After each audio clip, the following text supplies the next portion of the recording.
সবাই মঞ্চে ভেঙে পড়বে, দয়া করে আপনারা আসে আসবেন না, আসে আসবেন না।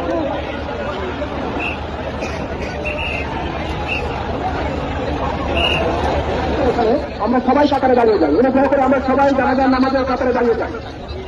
অনুগ্রহ করে মাননীয় প্রধান উপদেষ্টা চলে এসছেন, আমি সবাইকে মঞ্চ ত্যাগ করার জন্য অনুরোধ করি,